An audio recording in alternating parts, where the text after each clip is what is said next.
Okay, some really breaking news coming now in America. Joe Biden will be resigning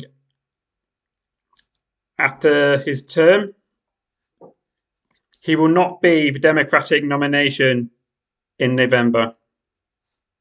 So, who's it going to be? The shock decision leaves the Democrat nomination wide open just 4 months before the November election.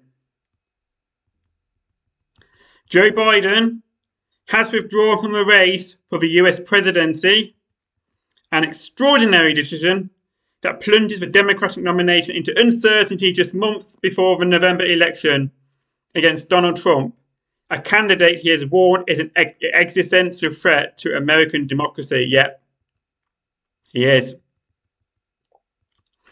While it has been my intention to seek re-election, I believe it is in the best interest of my party and the country for me to stand down and focus solely on fulfilling my duties as president for the remainder of my term, Biden said in a letter announcing his decision.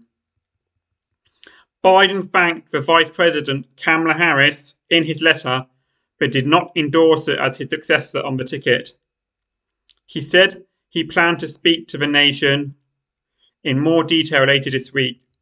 And here he's got a letter. It's a bit small print, so you can see what it says.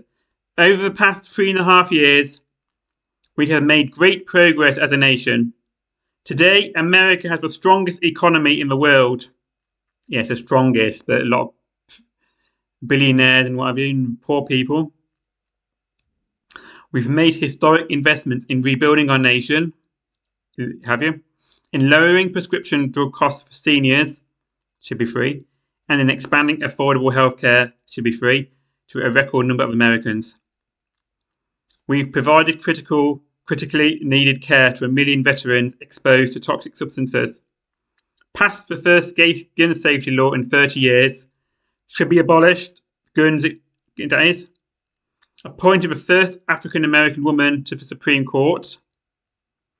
And passed the most significant climate legislation in the history of the world. America has never been better positioned to lead than we are today. Really. I know none of this could have been done without you, the American people. Together we overcame a once-in-a-century pandemic and the worst economic crisis since the Great Depression.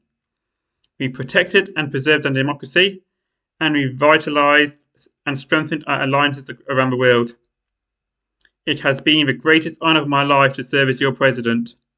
And while it has been my intention to seek re-election, I believe it is in the best interest of my party and the country for me to stand down and to focus solely on fulfilling my duties as president for the remainder of my term. I will speak to the nation later this week in more detail about my decision. For now, let me express my deepest gratitude to all those who have worked so hard to see me re-elected. I want to thank Vice President Kamala Harris for being an extraordinary partner in all this work. Let me express my heartfelt appreciation to the American people for the faith and trust you have placed in me. I believe today, what I always have, there is nothing America can't do. Yeah, that's right. What we do it together. We just have to remember we are the United States of America. Joe Biden. Okay. The president made the shocking announcement after a weeks-long pressure campaign by Democratic leaders, organisers and donors who increasingly saw no path to victory, so long as the embattled incumbent remained on the ticket. Yep, because he did really bad, didn't it? A disastrous debate performance last month, and his uneven public appearances since, like misnaming Zelensky as Putin and Kamala Harris as Vice President Trump, you know what I think, and slurring his words and stuff, have only exacerbated with long-standing voter concerns that the 81-year-old president was simply too old to serve another 4 years. Yeah. Trump isn't that much younger either. He's nearly 80 as well. Biden's decision to step aside from the race to remain as president caps a singular few weeks in American politics. The latest stunning episode in an unusually tumultuous election season. Trump, the former president and Republican nominee, narrowly survived an attempt on his life during a campaign rally in Pennsylvania that bloodied his ear and left one spectator dead. Yeah. Biden, after appealing for calm in the wake of attack, had returned to the campaign trail last week, determined to salvage his candidacy and once again prove his doubters wrong. In media appearances, the president was defiant, insisting that he would remain the party's standard bearer in November, barring an intervention from the Lord Almighty, being struck by a train in a medical condition. On Wednesday, as Biden was set to deliver remarks at a conference in Nevada, he tested positive for COVID. Damn. Yeah. The president's withdrawal pushes the Democratic Party into largely uncharted waters, with its national convention scheduled to begin on 19th of August in Chicago.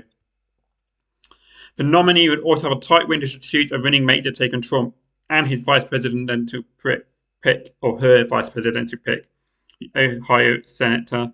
Sorry, I was talking about the Democratic nominee. Yeah, the nominee will have a right tight window to choose a running mate to take on Trump and his vice presidential pick, the Ohio Senator J.D. Vance. Yeah, they've got a fast tracking now. Maybe redo all the primaries, or just pick someone just straight up. The 95% of delegates who pledged to support Biden following his big wins into the Democratic primaries are now able to vote for a different candidate. Roughly 4,000 Democratic delegates will convene next month to choose a new nominee, and Kamala Harris will arrive in Chicago as an early favourite in the race to replace Biden. After serving as Biden's vice president, Harris, 59, has the largest national profile of any Democratic candidate, and delegates may view her as the safest option with just 4 months to spare before Election Day. Yeah, I've got to move quickly. Campaign finance experts also say that Harris would have the most straightforward legal argument to keep the Biden campaign's fundraising haul. Okay, while another nominee may have to forfeit that money. Why is that? As of the end of May, the Biden campaign had $91.6 million in cash in hand. Pretty hell. Despite Harris's advantages, her nomination is not automatic, and other lawmakers, including California Governor Gavin Newsom, Michigan Governor Gretchen Whitmer, and Illinois Governor J.B. Pritzker. What about Dean Phillips? Have been named as potential alternatives.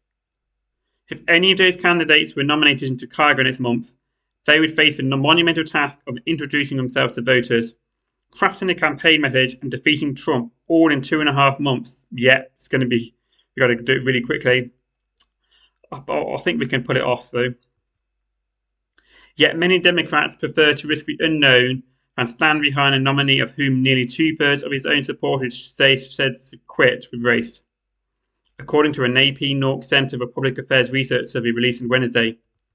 In an interview with BET last week, Biden indicated that he had initially expected to serve one term, as many voters expected, recalling a pledge he made during the 2020 campaign to be a bridge to the next generation of Democratic leaders.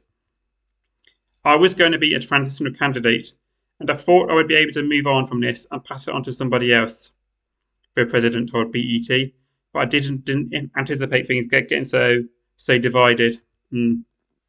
Still, in recent days, Biden has stepped up to his praise of his vice president, emphasizing her readiness to serve. She's not only a great vice president, Biden said in remarks last week at the NAACP convention in Las Vegas, she could be president of the United States. More details soon. Yeah. So, big news. And I think it was quite expected. I've seen quite a few YouTubers, people saying it is going to happen. The main question is who's going to be the main Democratic nominee? I mean, it could probably be Kamala Harris by default because she's VP. And again, it could be Gavin Newsom, Dean Phillips, or someone else. Probably not Bernie Sanders because he's too old now, even though he's really good. I mean, 10, 20 years ago, maybe, but not now. So, yeah. So this is going to be good and big news. And hopefully, whoever's going to be the replacement is going to beat Trump, beat Project 2025, and probably restore democracy. And hopefully, they're going to be pro-Palestine and as well, and do proper for America as well. Medicare for all and all that, Yeah. So that's it. So Joe Biden resigns. So there we go.